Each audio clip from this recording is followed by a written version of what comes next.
सोप्या शब्दांमध्ये माझ्या देवाने हे ज्ञान भक्तजनांना सांगितलेलं. सोपी गोष्ट अवघड करून सांगणे म्हणजे ते एक पांडित्य आहे. तर अवघड गोष्ट सोपी करून सांगणे त्यामध्ये विद्वत्ता असते. आणि म्हणून स्वामींनी या सगळ्या सृष्टीचं रहस्य साध्या आणि सोप्या शब्दात अधिकारानं सांगितलेला. माईभट्ट या येळी मार्गी तुम्हाला माहित असेल भेटीजवळचं स्थान आहे आणि तिथे माईभट्ट स्वामींच्या दर्शनासाठी आले. स्वामींनी सांगितले की जा भोजनासाठी पानं घेऊन. आणि त्यांनी पानं आणली 5-25 वडाची पानं. कशासाठी? पत्रावळी जेवणासाठी. आणि मग ती जेवणासाठी आणलेली पत्रावळीची पानं ती भक्तजनांनी एकत्र करून पत्रावळी तयार केली. पानं उरली. पानं काय झाली होती? त्यांनी जास्त आणली. आणि मग स्वामी विचारतात नाही म्हटलं की आता ही उरलेली पानं कुठे ठेवायची, कशात ठेवायची? बोलण्यात श्लेष होता. स्वामी माईभट्टांशी बोलत होते. एक तत्व कर्म सिद्धांताचा स्वामी प्रतिपादन करून सांगत होते की ही तुम्ही पानं जास्तची आणलेली आहे. पानं किती लागत होती? एक 25 पानं लागत होती. 10-5 लोक आहेत त्यांच्यासाठी लागणारी होती. त्यांनी जास्त पानं ते म्हणजे हेही मागेला घाला. मी सेवा मूल्य म्हणून केलेली आहे. मला त्याचं काही पाप लागायचं काही कारणच नाहीये. तुम्ही सांगितले मी ते आपल्या प्रतिपादन केले. परंतु कर्त्या पुरुषाने सुद्धा सावधानता बाळगावी हा जीवनातला सिद्धांत स्वामींनी एका शब्दात कथन करताना सांगितला.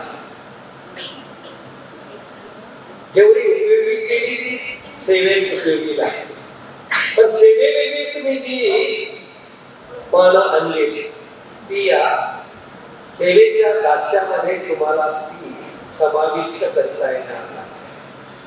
किती साधा सोपा कर्म सिद्धांत सर्वज्ञ श्री चक्रवर्ती स्वामींनी सांगितला की तुम्ही करा देवता होती परी परमेश्वरो नवैती शिराब्दीचा शेषशायी देवता होय.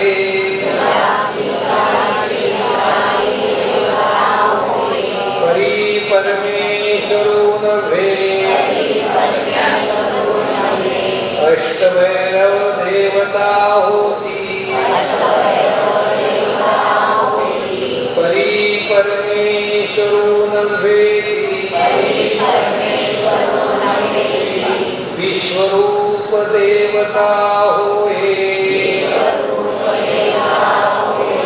परी परमेश्वरो नव्हे चैतन्य देवता होय. परी परमेश्वरो नव्हे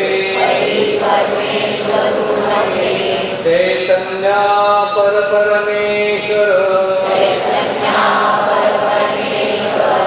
तो देव श्री चक्रधर सकळ जीवाते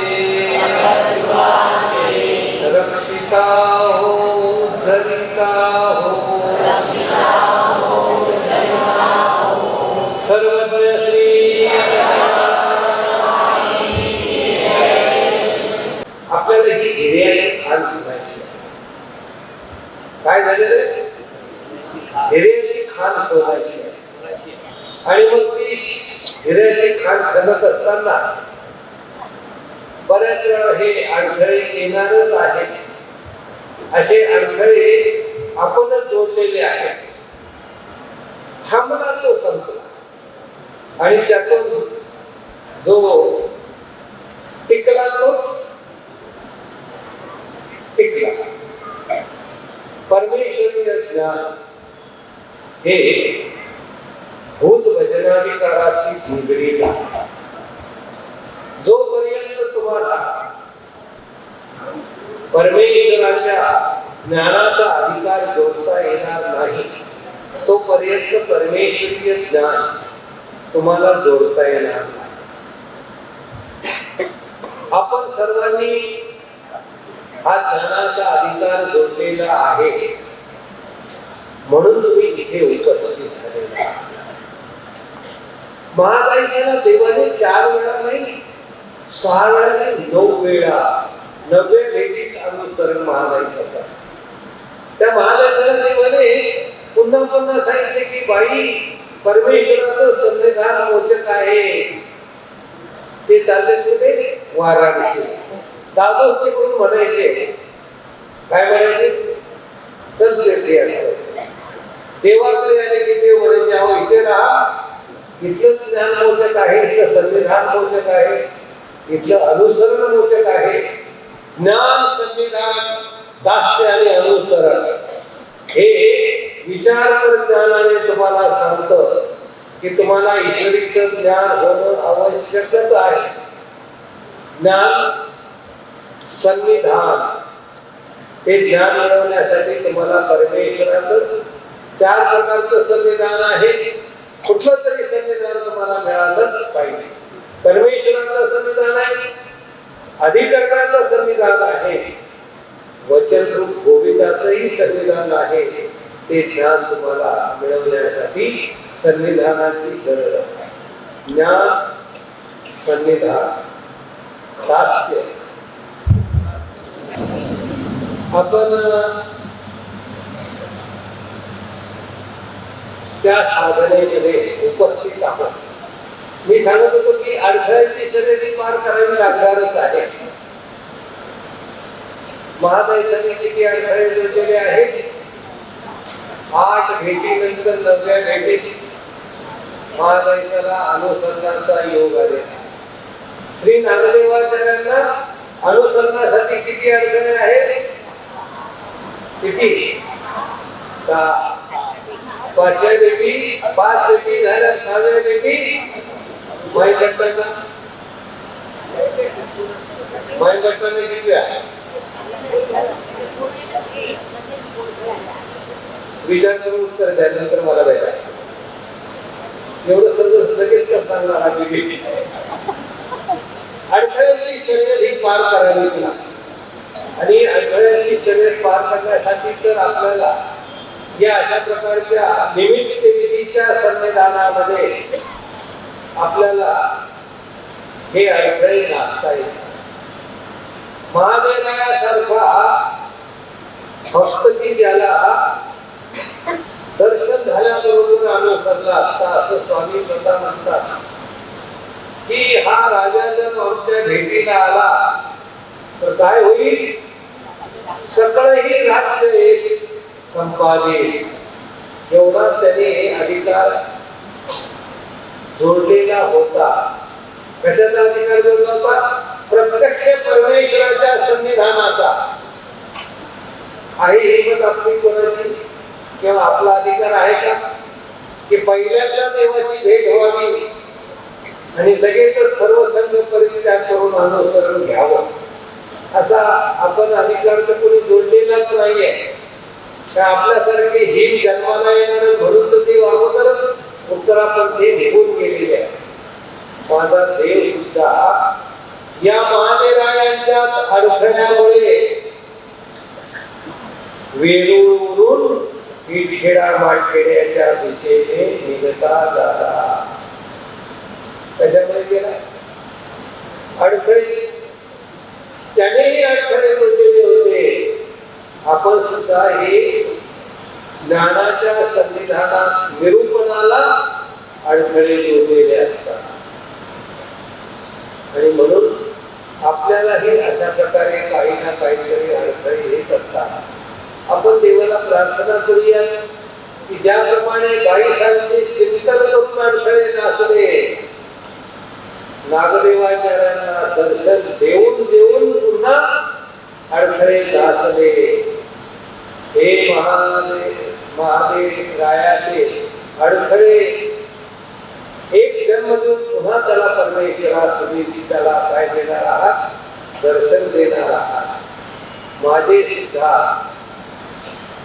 संविधानाचे अडथळे, निरूपणाचे अडथळे, सेवा दास्याचे अडथळे, आपले दर्शने, स्पर्शने, संभाषणे, दृष्टी अवलोकने आणि अंतःकरणे माते अपवित्राते पवित्र की योगाजी श्री चक्रधरा.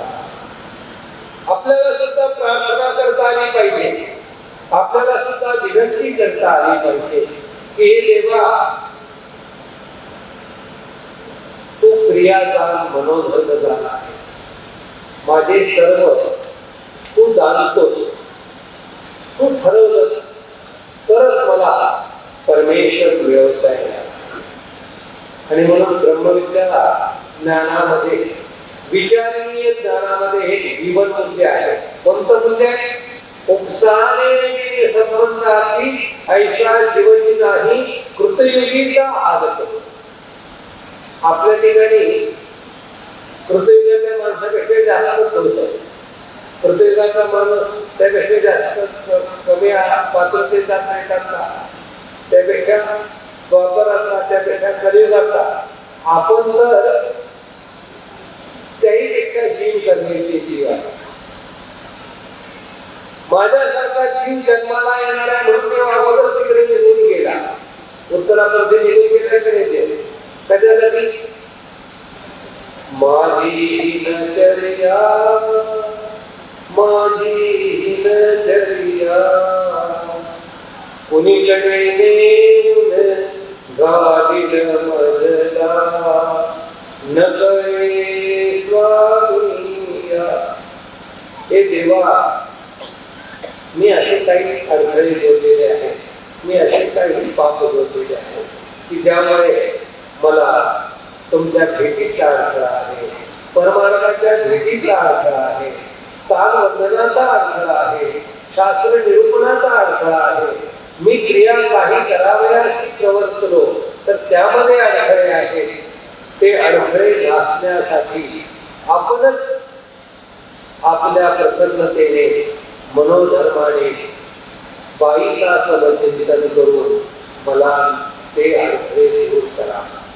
हे एकमेव सिद्धांत असा आहे की जो परमेश्वरीय ज्ञानामध्ये आहे. आणि म्हणून मी सांगतो तुम्हाला की तुम्ही फक्त देवाला प्रार्थना करा. जगाच्या पाठीवर असा कुठलाही सिद्धांत नाही की जो फक्त प्रार्थनेनं किंवा एखादा विधी न करताही फक्त अप्राप्ती भावल्याने परमेश्वर तुमच्या अनंत कर्मांचा नाश करतात आणि तुम्ही शुद्ध आणि पवित्रही होता. हे जीवन मूल्य ब्रह्मविद्या ज्ञान साधनेमध्ये तुम्हाला अनुभवायला लागेल. आणि म्हणून तुम्हाला सांगत होतो की ईश्वर भक्ती मार्गामध्ये आणि देवता भक्ती मार्गामधला जो भेद आहे, परमेश्वर शास्त्री एवं वा नाही, पर्याय नाही, अभावी भावरूप फळ नाही आणि अकर्णी प्रत्यवायोही नाही. म्हणजे परमेश्वर ब्रह्मविद्या सिद्धांतातल्या ज्ञानातला एक विशेष सांगितलेला आहे की परमेश्वराचं जे ज्ञान आहे ते असं आहे की ज्याच्यामध्ये परमेश्वर शास्त्री एवं नाही, संदेह नाही. असं करायचं की कसं करायचं? बऱ्याच लोकांना कन्फ्युज असतात. नाही, दोन मत आहे. अरे ते दोन मत नाही आहे. तो अधिकार भेद आहे, पुरुष भेद आहे, अवस्था भेद आहे, क्रिया भेद आहे, पुरुष भेद आहे. तुम्ही असे समजू नका की आमच्याकडे काही दोन मत आहेत. ब्रह्मविद्या सिद्धांताची जाणते जेवढे आहे ते एका मतावर स्थिर आहे. त्यांच्या सिद्धांतामध्ये कुठेही भेद नाही, कुठेही विकल्प नाही, कुठलंही दुमत नाही आहे. हे विचारणीय ज्ञान तुमच्या जीवनामध्ये स्थिर असतं. मला चिंतच नाहीये, माझ्या अधिकारांना ते प्रतीतीला येत नाहीये. असं म्हणून त्यावर आपण कुठलाही संशय व्यक्त करायचा नाही आहे. हे जीवन म्हणजे तुमच्या लक्षात ठेवा.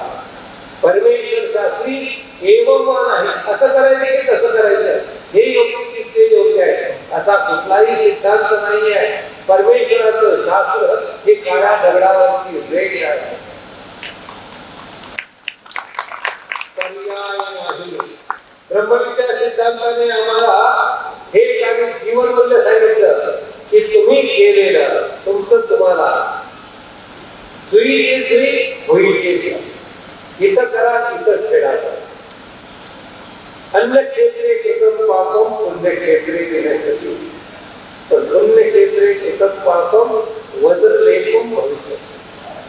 इथे तुम्हाला जोडता आलं तर चांगलं जोडा, अनिष्ट काही जोडता येणार नाही याची काळजी घ्या.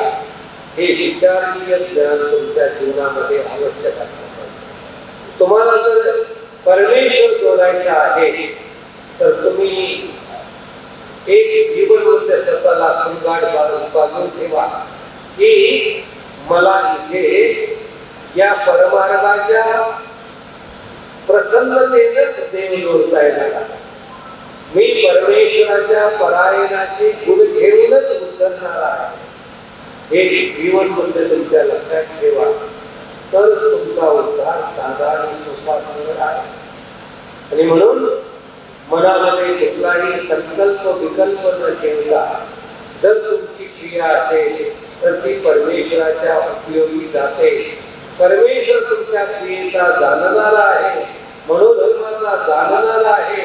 त्या परमेश्वराच्या ज्ञानावर किंवा परमेश्वराच्या साधनावर संदेह ठेवू नका. हे जीवन मूल्य तुमच्यामध्ये लक्षात ठेवा. पर्याय नाही, अभावी भाव फळ नाही. देवता शास्त्रामध्ये काही तुम्हाला कसंही फळ मिळेल, परंतु परमेश्वर शास्त्राच्या सिद्धांतामध्ये तुम्ही जसं कराल त्याच्या अपेक्षा तुम्हाला जास्तच मिळणार आहे. देवता भक्ती मार्गांमध्ये तुमच्याकडून काही चूक झाली तर उलट तुम्हाला देवता प्रत्यवायाचे नरक भोगविणार आहे. परमेश्वर सिद्धांत मात्र सांगतो की तुम्हाला परमेश्वराला दयाळू जगाच्या पाठीवर मुळीच नाही आहे. तुमचे सगळे दोष आईप्रमाणे पोटावर सामावून तुम्ही परमेश्वर प्राप्त करू शकता.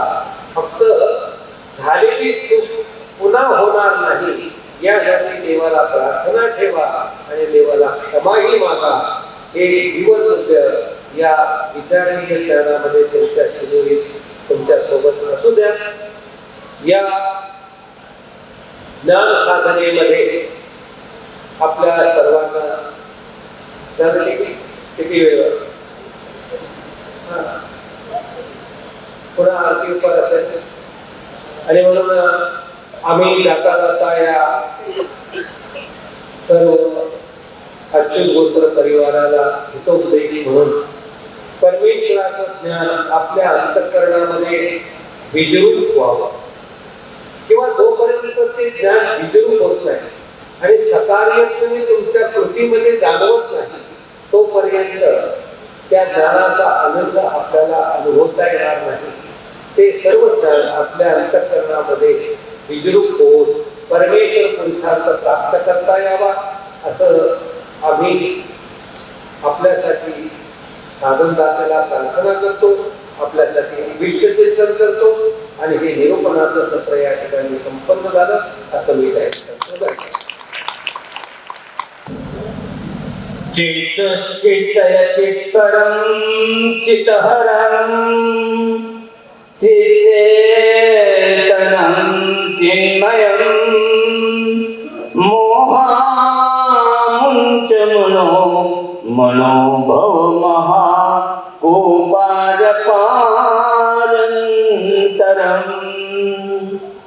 अन्तः कोशनिकरं सन्मूलमन्मूलितं जीवयते जगज्जनिकरं चक्रेश्वरं त्वं परं चक्रेश्वरं त्वं परं भगवान श्री चक्रधर स्वामी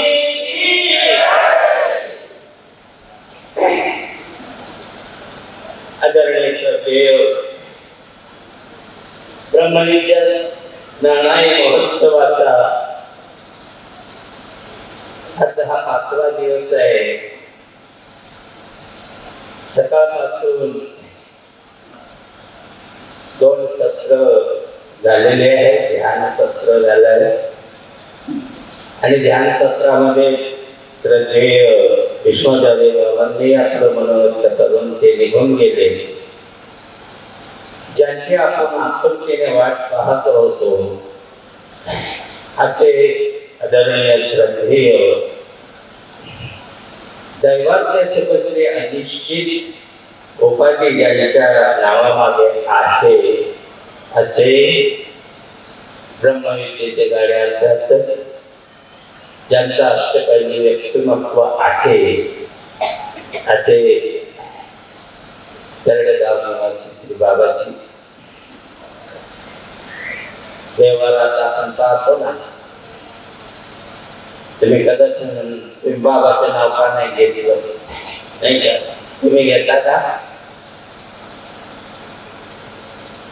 मोठ्या माणसाचं नाव घ्यायचं नसतं. ही हिंदूंची परंपरा आहे, नवे सामाजिक परंपरा आहे. स्त्री कधीच आपल्या पतीचं नाव घेते का? मोठा मुलगा असेल मुलगी असेल त्याच्यावरून. परंतु आता ती संस्कृती आपण विसरलो. आता शेखर इकडे येले म्हणते नाही का? आमच्या देळाच्या केंद्रात बघा स्वामींनी काही विचारलं नाही. लग्न झालं, आचार्य झालं, नाथोबात झालं, महाबाईचा बाईचा काय म्हणतात जी एवढंच आहे. तर जी हा शब्द आदरार्थी आहे. पुढच्याचा आदर राखून सांगा बाबा असंही नाही म्हणत. किती आदर्श दिलेला आहे त्या ज्ञानामध्ये. म्हणून ज्ञानच कशाला म्हणायचंय. स्वामींनी दृष्टांत सांगितला. 114 दृष्टांताच्या वेगळा आहे दृष्टांत स्वामींनी सांगितलेला हा.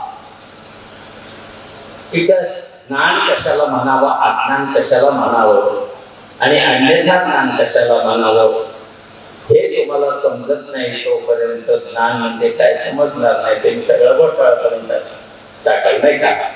ज्ञान अज्ञान एकत्र, अन्यथा अज्ञान एकत्र. स्वामी म्हणतात एका गावामध्ये एक संन्यासी होते. अन्य संन्यासी त्यांचे 2 शिष्य आहेत आणि त्या 2 शिष्य एक दिवशी भिक्षेला जातात. ज्ञान कशाला म्हणावं, अज्ञान कशाला म्हणावं, अज्ञान म्हणजे काय, ज्ञान म्हणजे काय, अन्यथा ज्ञान म्हणजे काय. कारण हे ज्ञानाची पाणपोई नानाई, ब्रह्मविद्या नानाई. आणि म्हणून ज्ञानच आपल्याला समजलं नाही तर मग पुढे नाही समजणार ना. दोन्ही शिष्य गावामध्ये भिक्षेला गेले. घरांची लाईन इकडून एक आहे घर आणि मध्ये गल्लीमध्ये एक ह्या लाईनीला भिक्षेला गेला, ह्या दुसऱ्या इकडच्या घराच्या लाईनीला भिक्षा मागू लागला. 4-2 घरं मागून झाले असतील तितक्यामध्ये आणि त्याला एकाला दिसला. दोघं गुरुबंधू होते आणि मग त्याला कुतूहल कधी पाहिलं नव्हता. हा प्राणी जंगलामध्ये राहायचं आणि त्या प्राण्याचं नाव बी माहिती नाही. छोटासा प्राणी होता, सुंदर दिसायला होता. त्याला कुतूहल वाटलं आणि मग पळत पळत जाऊन त्याने भाऊ सायाचे तो प्राणी पकडला. आपल्या गुरुबंधूकडे तो आला. दोघांची भिक्षा थांबली. तो म्हणते अरे भैया एक आहे शेरे. हा कोणता प्राणी आहे? तो म्हणतो, अरे ये तो मूषक छे. मूषक म्हणजे उंदीर आहे.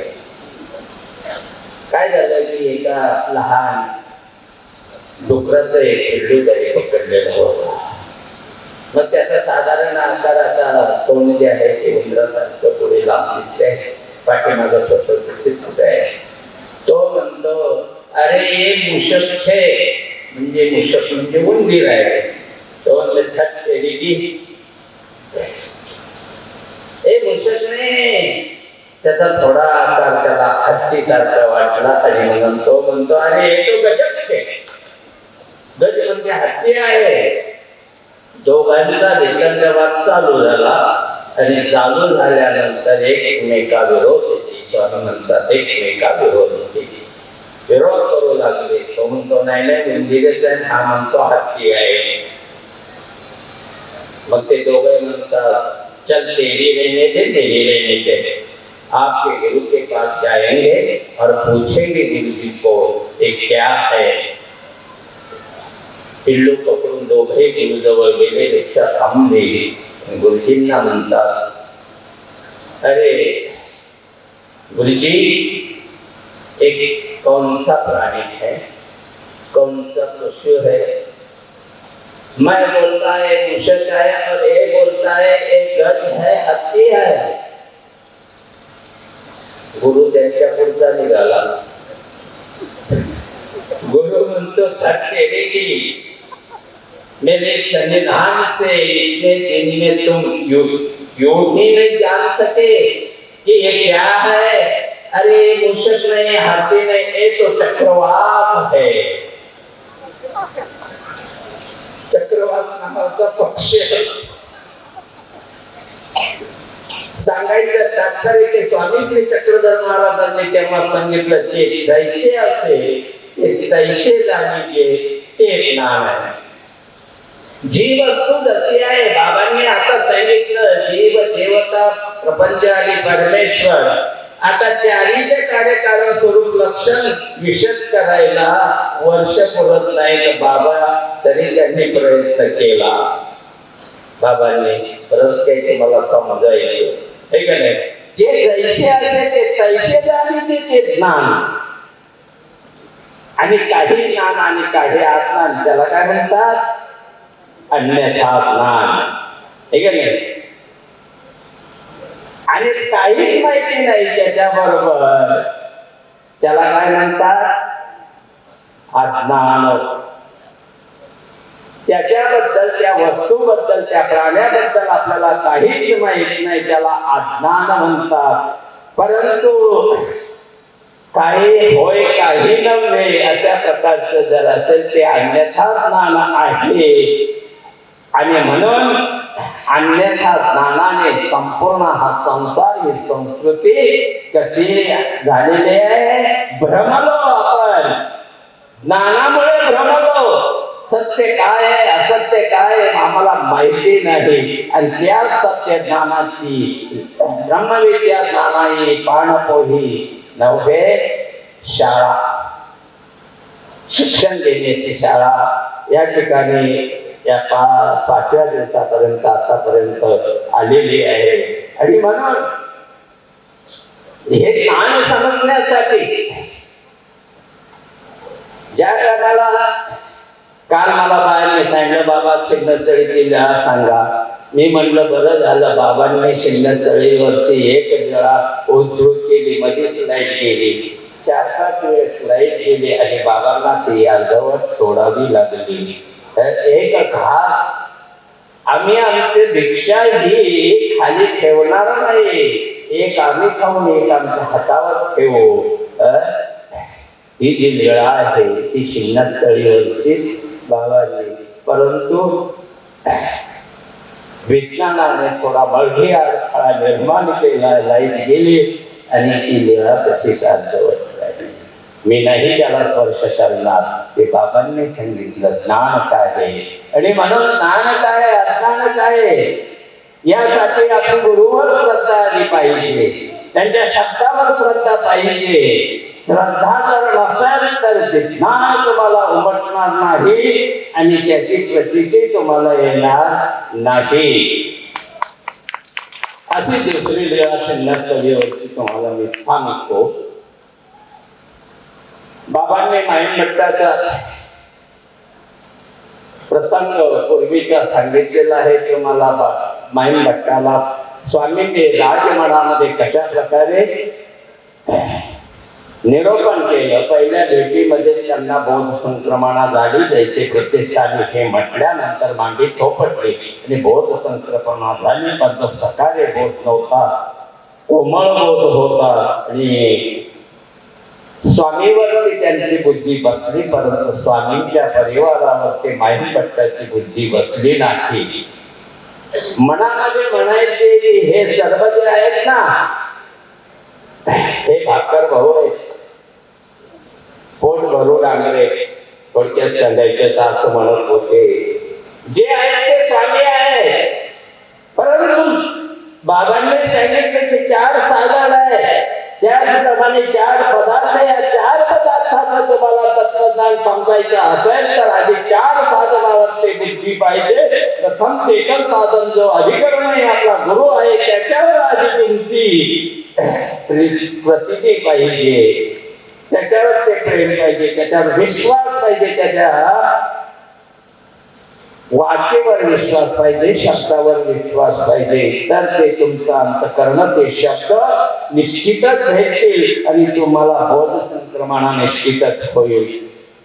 जोपर्यंत ते होत नाही तोपर्यंत एकाच्या कानातून काही घातले ते एकाच्या कानातून सरळ निघते. आम्ही जसे आहे तिथेच आहोत, नाही का? आणि म्हणून एक दिवस काय झालंय, स्वामींचा त्या असंचिन्ह स्थळेवरती निग्रामच्या तिथे असं नाही स्वामी. त्याच्यानंतर बाबांनी ती लीळा सांगितली, फट्ट नाथोबा जेऊ पाठवले अशी प्रकारची ती लीळा.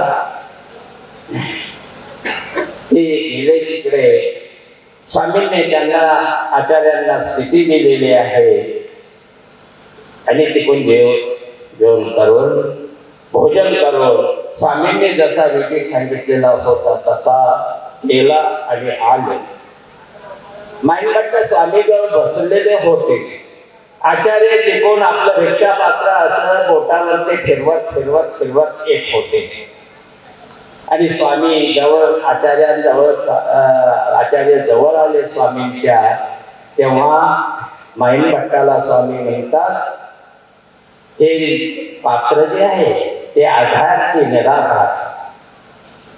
माईंभट्ट म्हणतात त्याची फक्त बोटाचा आधार आहे ना, त्याला बाकी निराधार आहे. त्याच्यानंतर मग आचार्यांना स्वामी संवाद करतात. ते स्थितीभरामध्ये आहेत. आचार्यांनी सांगितलं, हे काय सांगते बापुडे, मी तुम्हाला सांगतो. आणि त्या ठिकाणी स्वामींची आणि आचार्यांची चर्चा चालू होते. स्वामी द्वैत प्रतिपादन करतात, तेव्हा द्वैताचं खंडन करून आचार्य नागदेव आचार्य अद्वैत प्रतिपादन करतात. स्वामी अद्वैत प्रतिपादन करतात, तेव्हा अद्वैताचं खंडन करून नागदेवाचार्य द्वैताचं मंडन करतात, प्रतिपादन करतात. अशा प्रकारे भरपूर 1-1.5 तास चौघांची चर्चा चाललेली आहे. हे कशासाठी झाले मी केलेले, माईंभट्टाला ऐकवायचं होतं. त्यांच्या अंतःकरणामध्ये आचार्यांबद्दल प्रेम नव्हतं. हे आहे विशुष्य स्वामीच्या जवळ राहतात, परंतु या साधनामध्ये जोपर्यंत तुमची बुद्धी नाही, साधनाच्या ठिकाणी तुम्ही लीन जोपर्यंत होत नाही, गुरुच्या ठिकाणी लीन होत नाही, नम्र होत नाही. जिथे भगवंताने सांगितलं ते ज्ञान सहसा प्राप्त होत नाही, त्याला शरणागती पत्करावी लागते. त्यान्य दोषो पाहता स्वभाव पृच्छामि तम धन संबोधते कहा जैसे शरणिसितम ब्रोहितन्य शिष्यस्य हंसादिमं तम. पहिली शरणागती अर्जुनाची झाल्यानंतर तिथून अशोकानं धर्म शोधस्थान सुरुवात केलं तत्वज्ञानाला. इथे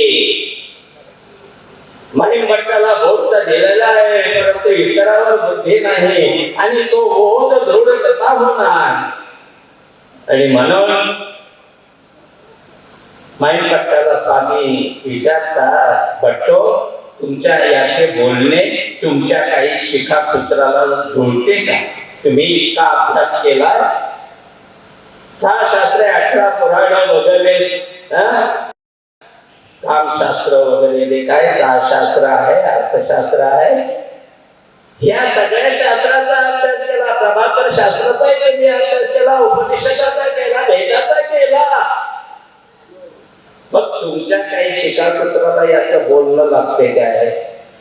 तेव्हा असा झटका महिमभट्टाला बसला आहे. मी तर याला सुंटदेव समजत होतो. आता काही काय सुंटदेव समजला तुम्हाला? सुंटदेव कशाला म्हणतात?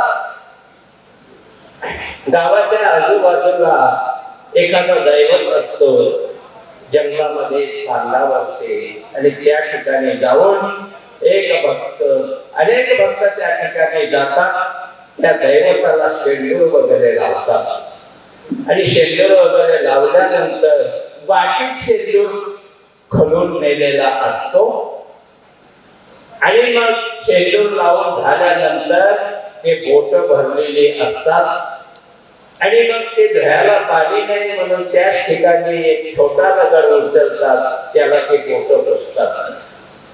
बोट बसून तो तिथंच तो गोटा छोटा टाकलेला. दुसरा भक्त येतो, तो बघतो, तोही शेंडूर घेऊन येतो आणि तो बघतो, नाही हा मोठा देव ना हा छोटा देव. मग तो दोन्हीला शेंडूर लावतो, तिसऱ्याला हात पुसून तिथे टाकतो. चौथा येतो, तो म्हणतो हा मोठा देव, ते 2 छोटे देव आहे आणि शेंडूर तिन्हीला लावतो आणि चौथ्याला बोट पुसून तिथंच टाकतो. अशी मोठी गर्दी त्या ठिकाणी अवतीभवती होते. त्याला म्हणतात सुंटदेव. ही भावना महिमभट्टाची आचार्यांच्या बद्दल होती की हे सगळे बाकीचे सुंटदेव आहेत, जे आहेत ते स्वामी आहेत. तेव्हा स्वामी त्यांना विचारतात, तुमच्या शिखासूत्राला याचं बोलणं काही जमते का, आहे का? त्या टायमाला हात जोडले महिमभट्टाने आणि देवाला सांगितलं, जी शंकराचार्याकडून ज्या सोपी ठाकल्या ती तेच मी आल्या नामदयाच्या मुखातून त्या ऐकतोय. अशा प्रकारची ही अद्वैत समर्थनी महिमभट्टाची कुंतीहरणे अद्वैत देवाने प्रतिपादन केलं. त्याच्यावर ते अद्वैताचं खंडन करून महिमभट्टाने द्वैत सिद्धांत हा आमचा आहे, आम्ही त्याच्यापासून डळणार नाही. आणि मग ही महत्वाची वेळा त्या सिंहस्थळीवर झालेले एकूण 13 वेळा सिंहस्थळीवर ते माझ्या म्हणण्याप्रमाणे बाबांना अजून असतील, त्यांच्याकडून मी अजून विचारलेल्या सिंहस्थळीवरचा पण प्रत्यक्ष असं नसतं. सिंहस्थळीवर आसन असताना ही वेळा त्या ठिकाणी घडलेली आहे. टाइम पुष्कळ झालेला आहे, जास्त लांबवायचं नाही, नाही का? बाबांच्या याच्यामध्ये 2-4 वेळेस व्यत्यय आला आणि म्हणून एकदा व्यत्यय आला थोडा विचलित माणूस होतो. विचलित झाल्यानंतर विचाराची नुकसान होते आणि म्हणून अत्यंत उत्कृष्ट प्रकारे बाबांनी या विचार शास्त्राचा, ज्ञानाचा वैचारिक दृष्टी तुमच्या पुढे दिलेली आहे. आता ती किती तुम्हाला पटले रुचले आणि तुम्ही त्याप्रमाणे त्या ज्ञानाचा उपयोग कराल हे तुमच्यावर अवलंबून आहे. एवढं वैचारिक परज्ञान इतक्या थोड्या वेळामध्ये कुणी कितीही असला विद्वान तरी नाही म्हणता येईल. आणि म्हणून एवढंच सांगतो, ही एक वेळा कालखोप महिलांनी मला आग्रह केला म्हणून ती सिंहस्थळीची तेवढी मी सांगतो. बाकी लांबवत नाही. दुपारच्या सत्रामध्ये बघू टाइम मिळाला तर. दंडवत हो भगवान श्री चक्रधर स्वामी की.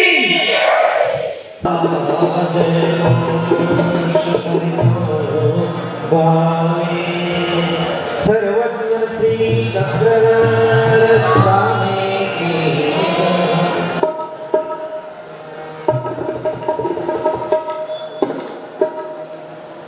त्यांच्या